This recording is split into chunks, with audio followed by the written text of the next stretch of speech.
Alô, galera, amigos e minhas amigas, estamos juntos aqui no nosso pós-jogo, aqui do Conversa de Torcedor para vocês e falando sobre a 23ª rodada do Campeonato Nacional. Tivemos aí entre Vasco da Gama e Santos e o Vasco sofreu, hein, pessoal? Sofreu uma derrota pesada em casa para a equipe santista e se complicou ainda mais no Campeonato Brasileiro. E o Santos venceu por um placar de 3-0, né?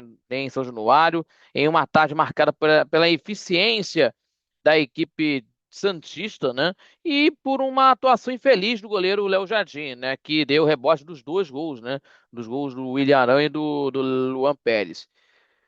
E teve aí o Cruz Maltino, que teve mais volume de jogo em alguns momentos, né? Da partida, mas principalmente no início do segundo tempo também, né? Que a gente está falando aqui, mas não conseguiu transformar esse volume ofensivo em gols. E o Santos soube aproveitar, esperar, né? E foi mortal quando teve as oportunidades. Então vamos falar aqui tudo isso desse jogo entre Santos e Vasco da Gama, mas antes disso, se inscreva no canal do YouTube, compartilhe os nossos vídeos, deixando aquele like, seu joinha, que ajuda muito o nosso crescimento do canal, também fortalece o nosso trabalho e também acompanha pelas redes sociais do Conversa de Torcedor. E não esquecendo o nosso Conversa de Torcedor Notícias, terças e quintas, às 6 da tarde. Vale a pena conferir a nossa programação no canal do YouTube e às 11 da manhã de todo sábado, ao vivo pela rádio NSC Rádio Nossa Senhora de Copacabana, a onda que chega ao seu coração.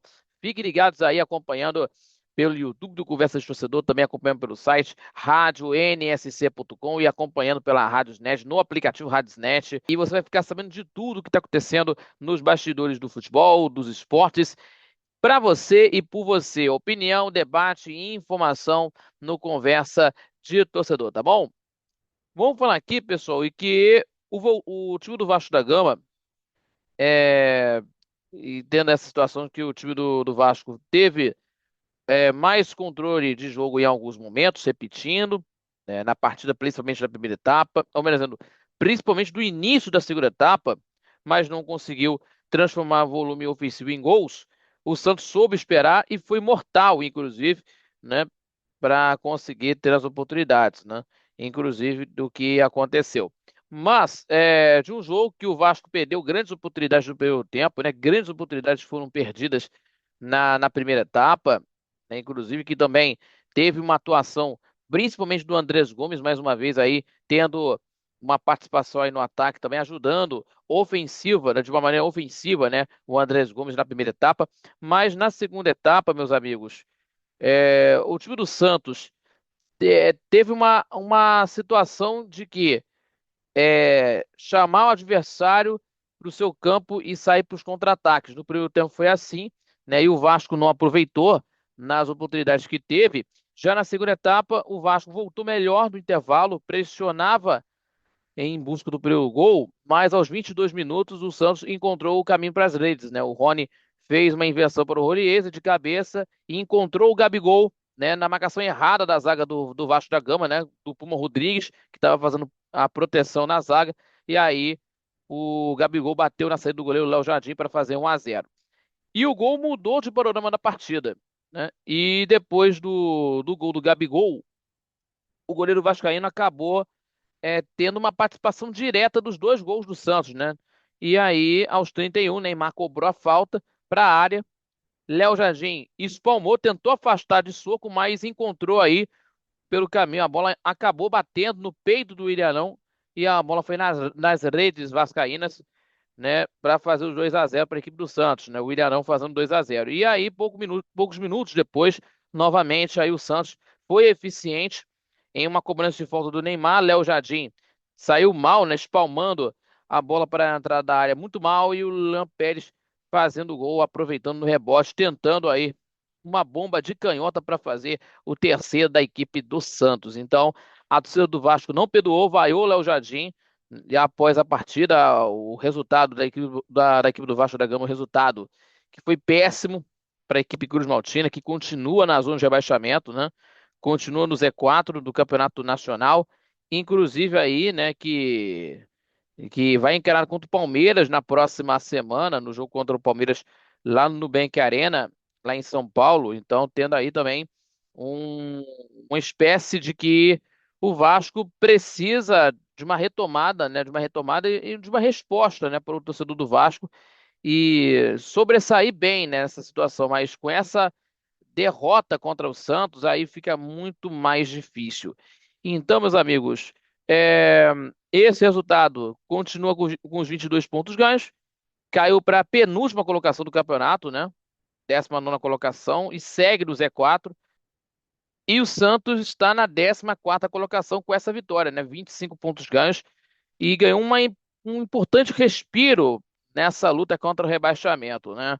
E também o Peixe e também, né, o Santos conseguiu uma vitória extremamente importante fora de casa, né? Mesmo tendo sido pressionado em alguns momentos, em determinados momentos, o Santos, e mesmo tendo sido pressionado em determinados momentos, a equipe santista demonstrou eficiência, aproveitando aí os erros do adversário para construir uma goleada, né? E o Gabigol abriu o caminho e o Willian não contou com a infelicidade do Léo Jardim e aí o Lampérez fechou a conta. E agora, tendo aí agora a Copa Sul-Americana para o Vasco, decisivo fora de casa, jogo que vai acontecer aí no Defensores del Chaco, às 7 horas da noite, pelo horário de Brasília. Esse jogo que vai acontecer na Copa Sul-Americana. E a equipe santista também vai entrar em campo amanhã, a partir das 7 horas da noite, também no jogo contra o Macará, fora de casa, pela Copa Sul-Americana, também pela luta pela classificação para as quartas de finais. E falando aqui, né, o time do Vasco vai encarar contra a equipe do Palmeiras fora de casa, às 4 horas da tarde, do Nubank Arena. E também às 8h30, no próximo domingo, o Santos na Vila Belmiro, jogo em casa contra o Mirassol na próxima rodada do Campeonato Nacional. Então, é, depois aí, nessa derrota de 3-0, se complicando ainda mais no Brasileiro, e agora precisa buscar uma reação imediata na Sul-Americana.